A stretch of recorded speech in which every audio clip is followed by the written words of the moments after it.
시편 109편 낭독하겠습니다.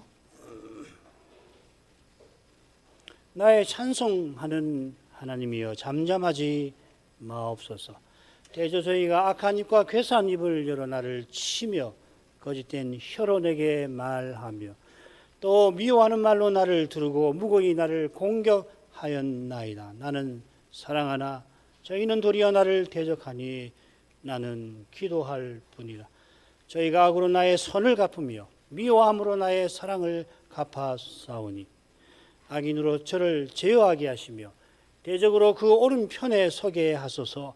저가 판단을 받을 때 죄를 지고 나오게 하시며 그 기도가 죄로 변케 하시며 그 연수를 단촉케 하시며 그 직분을 타인이 취하게 하시며 그 자녀는 고아가 되고 그 아내는 과부가 되며 그 자녀가 유리 구걸하며 그 황폐한 집을 떠나 빌어먹게 하소서. 고리대금하는 자로 저의 소유를 다 취하게 하시며 저의 수고한 것을 외인이 탈취하게 하시며 저에게 은혜를 계속할 자가 없게 하시며 그 고아를 연할 자도 없게 하시며 그 후사가 끊어지게 하시며 후대에 저희 이름이 도말되게 하소서. 여호와는 그 열조의 죄악을 기억하시며 그 어미의 죄를 도말하지 마시고 그 죄악을 항상 여호와 앞에 있게 하사 저희 기념을 땅에서 끊으소서. 저가 긍휼히 여길 일을 생각지 아니하고 가난하고 궁핍한 자와 마음이 상한 자를 핍박하여 죽이려 한 연고니이다. 저가 저주하기를 좋아하더니 그것이 자기에게 임하고 축복하기를 기뻐 아니하더니 복이 저를 멀리 떠났으며 또 저주하기를 옷 입듯 하더니 저주가 물같이 그 내부에 들어가며 기름같이 그 뼈에 들어갔나이다. 저주가 그 입는 옷과 같고 항상 뛰는 띠와 같게 하소서. 이는 대적 곧 내 영혼을 대적하여 악담하는 자가 여호와께 받는 보응이니이다. 주 여호와여 주의 이름을 인하여 나를 선대하시며 주의 인자심이 선함을 인하여 나를 건지소서. 나는 가난하고 궁핍하여 중심이 상함이니이다. 나의 가는 것은 석양 그림자 같고 또 메뚜기같이 불려가오며 금식함을 인하여 내 무릎은 약하고 내 육체는 수척하오며 나는 또 저희의 회방거리라. 저희가 나를 본즉 머리를 흔드나이다. 여호와 나의 하나님이여 나를 도우시며 주의 인자심을 좇아 나를 구원하소서. 이것이 주의 손인 줄을 저희로 알게 하소서. 여호와께서 이를 행하셨나이다. 저희는 저주하여도 주는 내게 복을 주소서. 저희는 일어날 때에 수치를 당할지라도 주의 종은 즐거워하리이다. 나의 대적으로 욕을 옷 입듯 하게 하시며 자기 수치를 겉옷같이 입게 하소서. 내가 입으로 여호와께 크게 감사하며 무리 중에서 찬송하리니 저가 궁핍한 자의 우편에 서사 그 영혼을 판단하려 하는 자에게서 구원하실 것임이로다.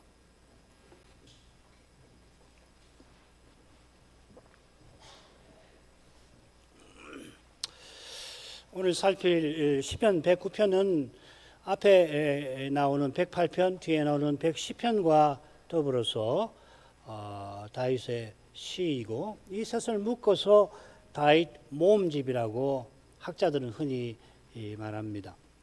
이 모음집이 제5권 마지막에도 나옵니다. 138에서 144, 그러니까 145부터 150까지는 전체 시편의 결말이라고 할 수 있습니다. 1편, 2편을 전체 시편의 머릿말이라고 하듯이 두 모음집은 같은 주제를 다루는데 그 주제는 시인이 원수의 공격 앞에 여호와의 구원을 요청할 때에 여호와께서 시온에서 성소에서 응답하신다 하는 것입니다. 이런 주제가 108편 한가운데도 나왔지요. 108편 6절부터 9절이 대표적입니다. 109편은 특별히 이 대적이라는 말이 눈에 띄는데 사탄이에요. 히브리 말로. 대적의 저주와 적대, 이 대적이랑 같은 말인데 일부 말을 바꿔서 표현했습니다. 그래서 건져주실 것을 요청하는 내용을 다루고 있습니다. 21, 26절 그리고 31절 또 6절에도 동사 대적한다는 말이 나옵니다. 이 요청과 더불어 이 시에는 우편이라고 하는 오른편, 오른손 이 두 번 나와요. 6절과 31절에 두 번 나오는데 이 우편이 110편에도 두 번 나오죠. 매우 중요한 뜻으로 110편에 나오고 108편에도 오른손 우편하고 똑같은 말입니다. 오른손으로 구원하소서 이렇게 나왔습니다. 그러니까 이 세 시편을 묶어서 읽으면 유익하다 그 말씀드리려고 설명한 겁니다. 셋으로 나눠보겠습니다. 1절부터 5절 시인이 대적의 공격과 대적을 여호와께 호소하는 내용이고요. 6절부터 20절까지는 자기 대적에게 여호와께서 저주를 내려주실 것을 간구합니다. 소위 저주 기원 시입니다. 그리고 21절부터 31절까지는 하나님이 도와주실 것을 구하는 내용입니다. 아주 간단하게 셋으로 나눠보고 첫째 단락 첫 연으로 가겠습니다. 하나님 이름을 불러 호소하지요. 나의 찬송하는 하나님이여 잠잠하지 마옵소서. 이어서 2절부터 5절까지 이 아래는 대적의 악랄하고 두려운 공격에 비추면 지금 이 시 처음에 나의 찬송의 하나님이여 이걸 풀어서 나의 찬송하는 하나님 이렇게 번역했는데 나의 찬송의 하나님이여 부르는 것이 예사롭지는 않습니다. 108편의 고백을 떠오르게 합니다. 시인은 이 죽음의 한복판에서 찬송의 심정을 품었지 않습니까? 비파야 수금아 깰지어다 내가 새벽을 깨우리로다. 다윗이 그저 남들과 달리 비범해서 그런 게 아니라 하나님이 그 마음을 굳게 하셔서 찬송하게 하셨던 것입니다. 이제도 다윗이 그 대적의 공격을 받아 궁핍한 처지에 놓였습니다만 하나님께서 이 궁핍한 자의 우편에 서 계시는 것을 깨닫고서는 나의 찬송의 하나님 하고 부르며 간구하는 것입니다. 이는 이 찬송 위에 여호와의 보좌 펼쳐 주실 것을 바라는 것입니다. 다윗이 이 시를 쓸 때 어떤 정황에 있었는지 알기가 대단히 어렵습니다만은 그가 십자가에 달리신 주님처럼 고난받는 그때에 이스라엘의 찬송 위에 좌정하시는 여호와를 바라보았던 것처럼 이제도 여호와께서 거룩한 통치를 베풀어 주시기를 간절히 바랍니다. 여호와를 전부로 삼는 이 찬송의 심정으로 여호와를 간절히 바라봅니다. 이 잠잠하지 마옵소서. 이건 그저 하나님 이제 역사하여 주십시오만 이야기하는 것이 아니라 이 잠잠하지 마옵소서 하는 구절을 찾으면 내 기도에 응답하셔서 역사해 주십시오 이런 뜻입니다. 시편 108편에도 다윗이 나라들과 전쟁하는 중에 여호와의 응답을 바라며 기도하였지요. 아울러 여호와의 도우심을 간절히 바라며 기도하지만 다른 것과 달리 주의 응답이 더딘 정황입니다. 다윗이 처한 상황을 보면 그 심정이 얼마나 절실한지 모를 수가 없을 겁니다. 절절하게 주의 응답을 구한 그만큼 다윗이 처한 상황은 너무도 어렵습니다. 예수님의 십자가 달리시는 그것을 상상 떠오르게 할 만한 정황인데요. 기도를 통해서 주께서 다윗과 그 상황을 실은 붙들고 계시는 것입니다. 이게 기도의 신비죠, 그죠? 자, 이제부터 5절로 가겠습니다. 대저 저희가 악한 입과 괴사한 입을 열어 나를 치며 거짓된 혀로 내게 말하며 또 미워하는 말로 나를 두르고 무고히 나를 공격하였나이다. 나는 사랑하나 도리어 저희는 도리어 나를 대적하니 나는 기도할 뿐이라. 저희가 악으로 나의 선을 갚으며 미워함으로 나의 사랑을 갚아싸우니.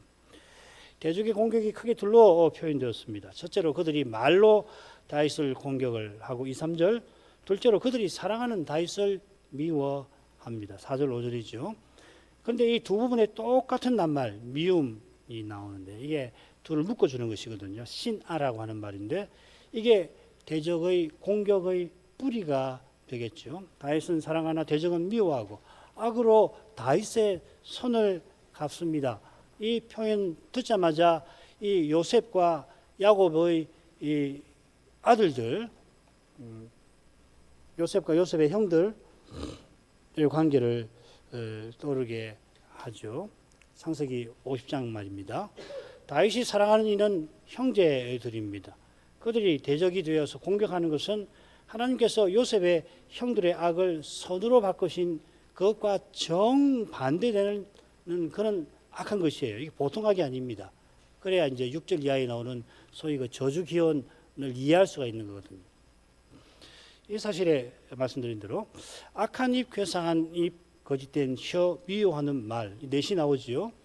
다윗이 사랑하는 이들이 다윗을 이렇게 공격합니다. 이 괴싹한 입이라고 하는 말, 괴사라고 하는 말이 야곱과 야곱의 아들들의 기사에 나옵니다. 이게 자주 나오는, 아주 많이 쓰이는 말은 아니거든요. 근데 거기에 나와요. 도움이 되죠. 야곱이 이 괴사를 써서 장자권을 훔쳤습니다. 야곱의 아들이 그 디나의 세겜의 문제죠.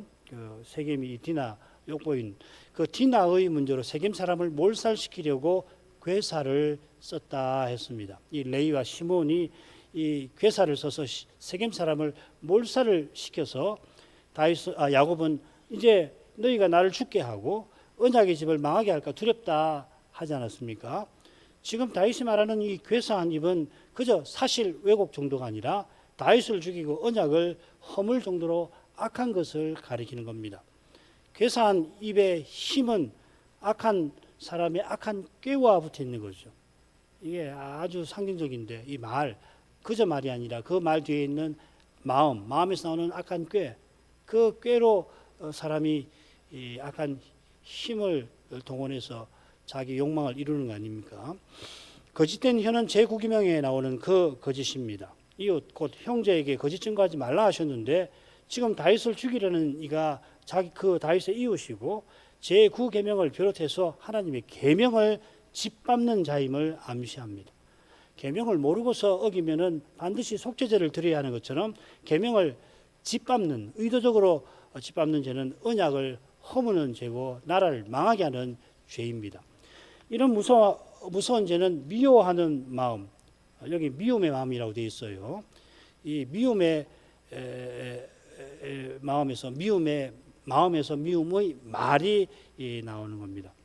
5절의 미움은 다윗의 사랑을 받은 사람들이 도리어 다윗을 보통 해코지 않은 죽여버리려고 하는 태도로 나옵니다.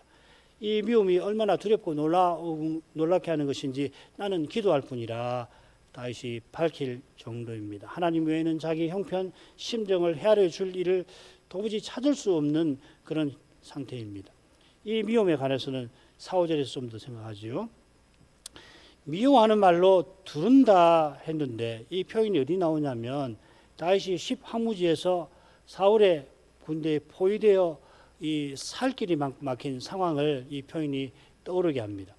사울의 군대가 동안에 쥐 같은 다윗을 향하여서 당장 나와서 항복하라 외치는 소리, 사울에게 다윗이 숨은 곳을 가리키면서 왕의 원수가 저기 숨어 있습니다 속삭이는 그 소리와 함께 다윗의 마음에 죽음의 고통을 안겨 주었겠지요. 다윗이 전에 여호와의 군대와 함께 블레셋과 싸우며 생사를 같이 했고 얼마 전까지 죽음을 무릅쓰고 이 황무지 사람들을 블레셋 공격에서 구해 주었습니다. 그런데 그들의 입에서 미움의 말이 나와서 다윗을 지금 두릅니다. 다윗을 군대로 포위하고 죽이려 하는 겁니다. 비슷한 상황에, 그보다 훨씬 두려운 처지에 실은 다윗이 놓여 있는 겁니다. 다윗이 십화무지 사람들 용서하잖아요, 그죠? 지금 다루는 죄는 그보다 훨씬 심각한 겁니다. 무고히 나를 공격하였나이다. 다윗이 사울의 거듭되는 살해 시도를 두고 무고히 자기 피를 흘리려고 하십니까? 하고서 이 요나단을 통해서 자기 아버지에게 사울에게 가서 내 심정이 이렇게 괴롭습니다 하고 전해달라고 할 때 이 같은 낱말을 씁니다. 사울이 다윗을 죽이려고 하는 이유는 그 다윗이 승리하고 돌아올 때 여인들이 사울이 죽인 자는 천천히요 다윗은 만만히로다 칭송한 데 있지요. 그 칭송에 시기심이 난 사울은 다윗이 자기 왕위를 빼앗을 것이라 혼자서 착각을 하고서 창을 던져 그를 죽이려고도 했고 훗날의 다윗처럼 그를 우리아를 전쟁터로 말아 죽이던 그 다윗처럼 다윗을 전쟁터로 내몰아 죽게 만들려고 했죠. 혼사를 핑계 삼아가지고서. 마침내 사울은 요나단과 모든 신하에게 다윗을 죽이라 말하기에 이르렀고 다윗이 어쩔 수 없이 피신하여 자기의 무고한 피를 흘리려고 하십니까? 요나단을 통해서 호소하였습니다. 이후에도 사울은 단창으로 다윗을 벽에 박으려고 했고 전에도 그랬고 또 그랬고요. 다윗은 다시금 영영 피신하게 되죠. 그래서 이 유다 광야에 요리하고 있는데 사울이 군대를 이끌고 거기까지 와서 몇 번이고 다윗을 이미 공격하였습니다. 이런 배경에 비춰서 나는 기도할 뿐이라 토로하는 이 시인의 심정을 살필만 합니다. 이 토로하는 말 앞뒤로 나는 사랑하나 도리어 나를 저희는 미워하였다 하는 내용이 앞뒤로 배치가 되어 있습니다. 나는 사랑하나 도리어 이렇게 풀어서 번역했는데 원문은 이렇게 되어 있습니다. 나의 사랑에 도리어 이렇게 되어 있습니다. 그래서 나의 사랑에 도리어 이게 4절 처음에 나오고요. 5절 끝에 나옵니다. 히브리어를 읽으면 딱 드러나요. 이 사랑은 다윗의 생애에서 이 사랑이라는 말이 인상 깊게 2번 나옵니다. 사랑한다 하는 말은 좀 더 나오는데요. 이게 굉장히 재미있는 주제예요. 제가 다 찾아보고서 참 재밌었는데 2번 특별히 이 사랑이라는 명사가 어디 나오냐면 다윗을 향한 요나단의 사랑에 쓰여요. 이는 두 사람이 맺은 언약과 붙어 있습니다. 그 언약은 하나님의 뜻을 이루기 위하여 서로를 위하여 생명을 아끼지 아니한다 하는 겁니다. 요나단의 이런 사랑을 받은 다윗이 똑같은 사랑을 요나단의 아들 무비보셋에게 나타냈지요. 요컨대 다윗이 말하는 나의 사랑은 하나님의 인애와 신실을 본받은 사랑인 것입니다. 다윗의 이런 사랑을 받고도 저희는 도리어 나를 대적한다 하였습니다. 이 대적한다는 낱말 사탄입니다. 이 명사는 사탄 이렇게 읽어야 되고요. 동사는 사탄 이렇게 짧게 있습니다. 이 시편 세 단락에 각각 나온다 말씀을 드렸습니다. 이 대적하는 동사는 4절, 20절, 29절에 나옵니다. 명사는 아까 몇 절이었죠? 두 군데 나온다고 말씀드렸죠. 밑에 나오는군요. 이 명사는 6절에 나옵니다. 이 사탄은 마귀의 이름입니다. 구약에서도 이렇게 쓰이죠. 역대상이나 스가랴에 나옵니다. 역대상 21장 1절 인구조사할 때죠. 또 다윗이 스루야의 아들들을 대적이라고 부릅니다. 이 비슷한 말이 벨리알이죠, 그죠? 이 사탄이라는 말하고 벨리알이라는 말이 이 다윗 생애에 등장하는 아주 독특한 말입니다. 벨리알이나 사탄이 다 이 마귀를 가리키는 이름으로 전용이 되지 않습니까? 블레셋 방백들도 다윗을 우리의 대적이라 합니다. 다윗이 아기스를 도와서 이스라엘과 전쟁에 나서는 척하지만 결국 블레셋을 망하게 할 거다. 그래서 신하들이 절대로 이 다윗을 데려가서는 안 됩니다. 그 덕분에 다윗은 동족과의 상잔을 피할 수 있게 되죠. 이런 뜻으로 다윗은 나를 대적한다. 이 보통 대적이 아니야 이 말이에요. 요컨대 하나님의 언약을 이루려는 다윗을 대적해서 다윗을 죽이고 언약을 허무는 그런 걸 가리키는 겁니다. 그게 마귀적인 미움이지요. 나는 사랑하나 도리어 저희는 나를 대적합니다 하고서 나는 기도할 뿐이라 덧붙입니다. 마치 다윗이 기도하면서 혼잣말 하는 것처럼 그렇게 번역이 되어 있습니다만 하나님께 기도하고 있는 맥락이니까 저는 기도할 뿐입니다. 이렇게 새기는 게 좋을 것 같습니다. 이어 나오는 둘째 단락의 내용 6절부터 20절의 내용을 고려하면 다윗은 대적하는 자가 더는 자기를 대적하지 않기를 구할 뿐입니다. 더는 언약을 파괴하는 일을 멈추기를 바라는 것입니다. 그들이 자기를 죽이려 할 뿐만 아니라 언약을 허물려 하는 겁니다. 사람이 이런 악을 막을 힘이 없습니다. 사실 악을 막고 이길 힘 자체가 사람에게는 없는 거예요. 전도자가 악을 보더니 차라리 나지 아니하는 편이 낫다고 할 만큼 이 악을 하나님께서 이기시는 이 신비한 사실이 해 아래서 악이 만연된 이 세상을 살아갈 의미를 갖게 만드는 거죠. 이게 없으면은 이 전도자의 말을 따르는 게 지혜죠. 전도자가 말할 때 항상 해 아래서 조건을 딱 걸고 이야기하는 거잖아요. 해 아래서는 악을 보느니 나지 않은 편이 낫다. 근데 뭐 악이 엄연히 있으니까 방법은 해 저 너머에서는 거룩한 빛 하나님을 경외하는 그 태도로 이 엄청난 악의 현실을 대면하라 이 말이죠. 고난을 받으라 이 말이죠.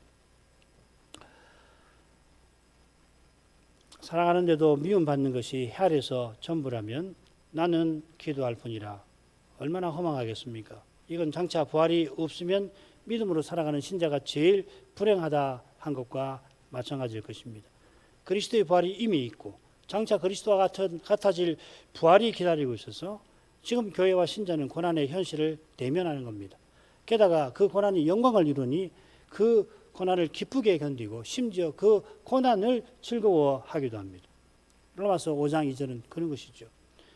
그들의 미움이 얼마나 악한 것인지 다윗은 요셉의 말을 조금 고쳐서 그 악함을 드러냅니다. 저희가 악으로 나의 선을 갚으며. 다른 시편에 비슷한 표현이 나와요. 예를 들면 38편 21절 악으로 선을 갚는 자들이 내가 선을 좇는 연고로 나를 대적하나이다. 이게 악으로 선을 갚는다는 말의 의미죠. 선을 좇는다고 해서 미워해서 도리어 악으로 선을 갚는데 그 선을 행하는 사람을 없애버리려고 하는 거라고요. 그러니까 이거는 뭐 배도자 이야기하는 겁니다.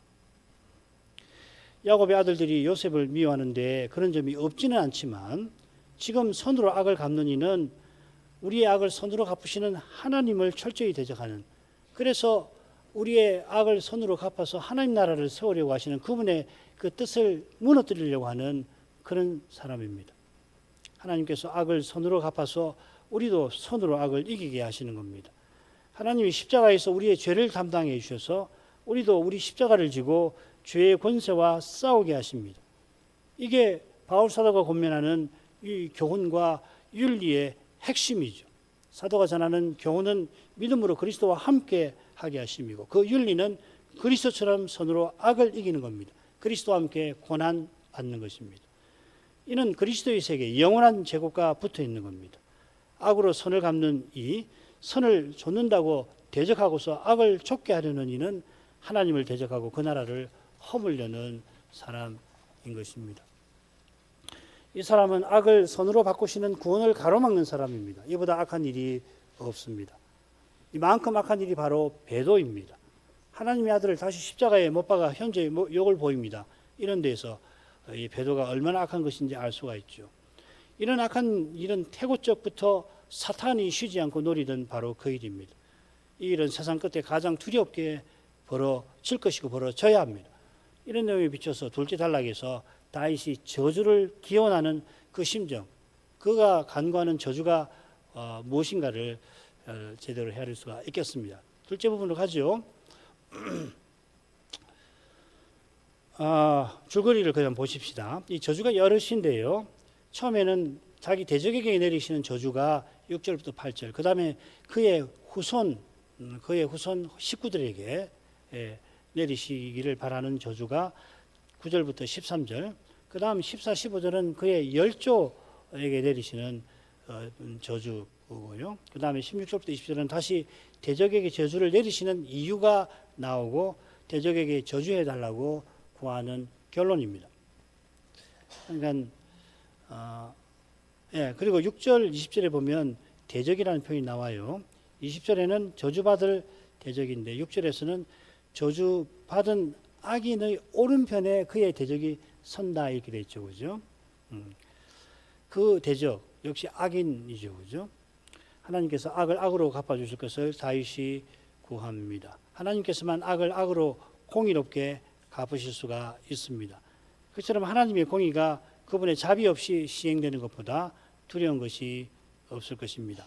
6절에서 8절 읽겠습니다. 악인으로 저를 제어하게 하시며 대적으로 그 오른편에 서게 하소서. 저가 판단을 받을 때에 죄를 지고 나오게 하시며 그 기도가 죄로 변케 하시며 그 연수를 단촉게 하시며 그 직분을 타인이 취하게 하시며. 7절 보시면은 다윗의 대적, 다윗을 죽이려고 하는 대적이 재판받는 장면이 나오죠, 그죠? 판단을 받을 때, 재판받을 때 이 말입니다. 이게 6절을 이해하는 배경이 되겠습니다. 그리고 8절은 그가 받는 끔찍한 재판의 결과가 언급되어 있습니다. 시인은 사랑을 미움으로 갚는 자기의 대적을 하나님이 심판해 달라고 구합니다. 하나님이 자기를 쓰셔서 심판하실 수도 있는데 다윗은 악인을 쓰셔서 그를 심판해 달라고 구합니다. 이것은 다윗이 처한 현실이 얼마나 열악한지를 엿보게 하는 겁니다. 언약의 나라가 건실하면은 그러면은 억울한 일을 당하게 될 때에 공의로운 재판관이 있고 그리고 공정한 재판 절차에 호소할 수가 있을 것입니다. 솔로몬을 기억해 보십시오.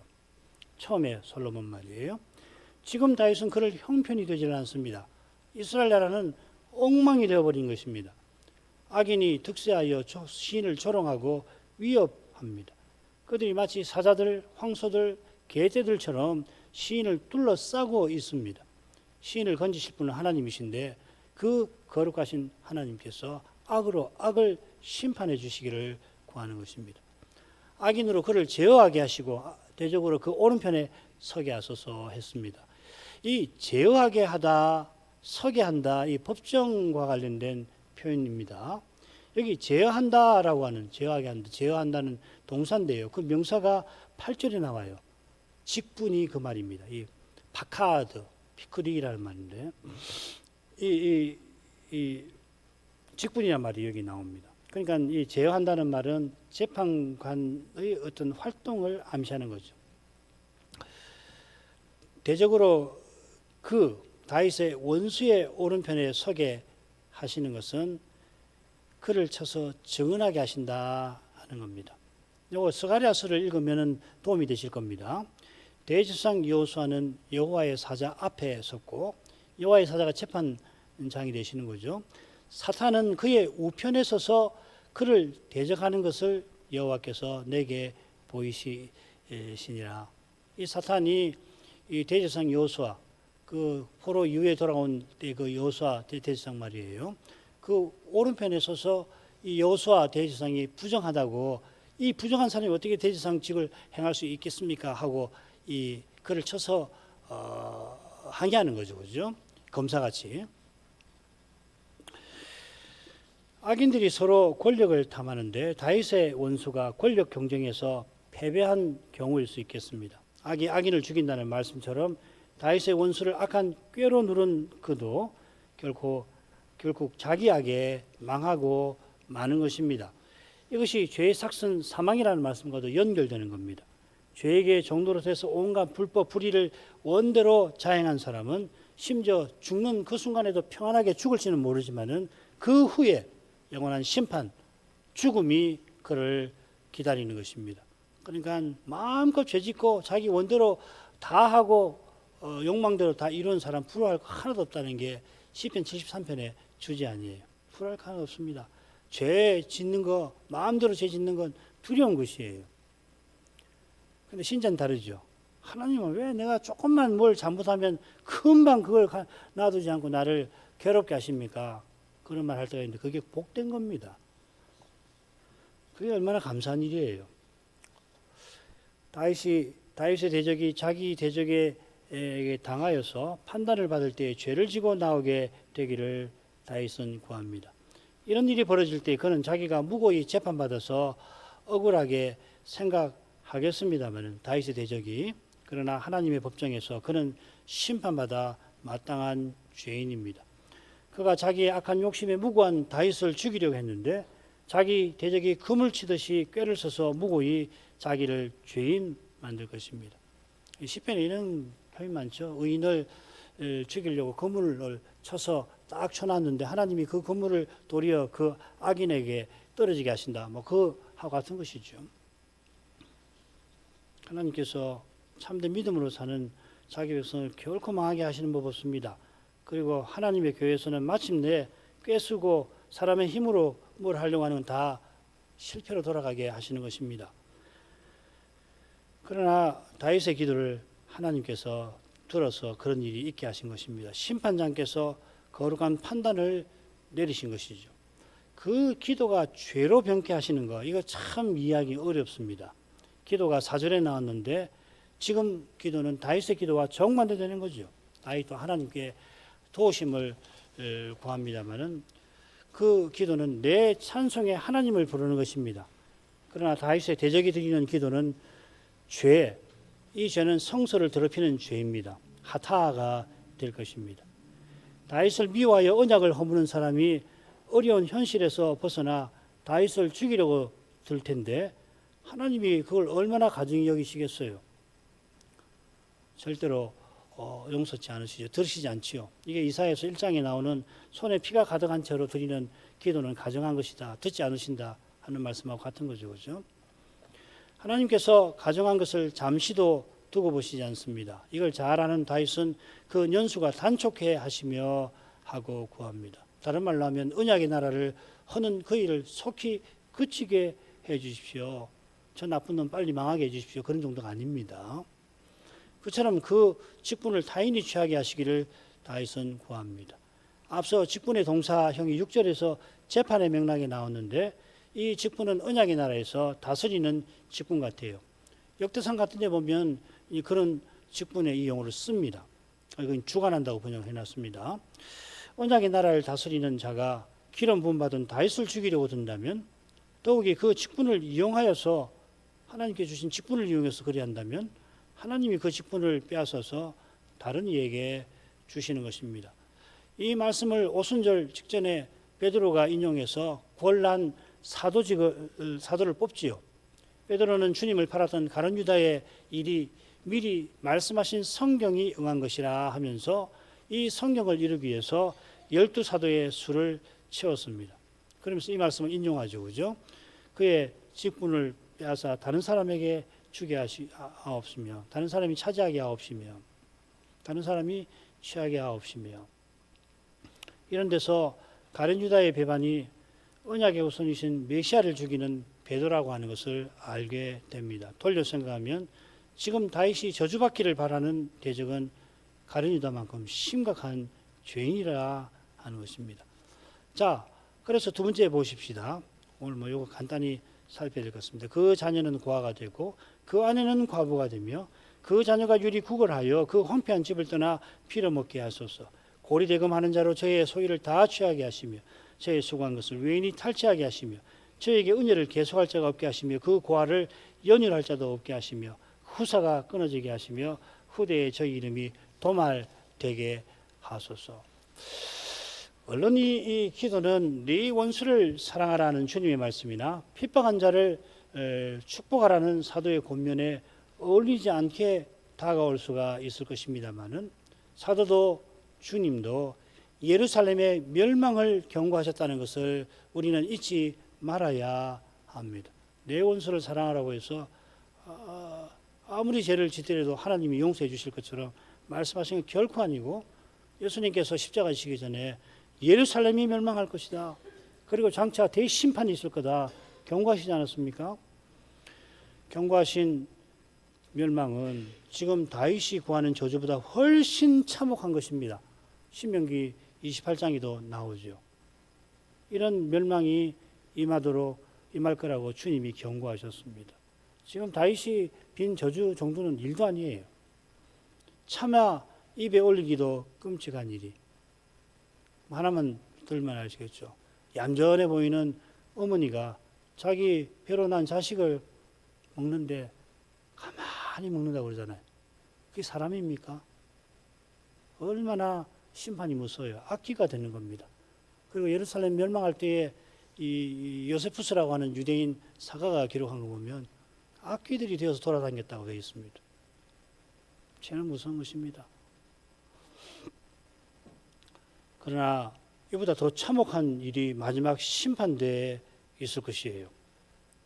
하나님께서 마지막 심판에서 불못에 던지시는 이유는 하나님 나라가 영원히 서나가게 하시는 데 있습니다. 마찬가지로 주 70년 예루살렘 멸망이나 주전 587년 6년 성전 파괴도 하나님께서 언약을 친히 이루려 하심이었습니다.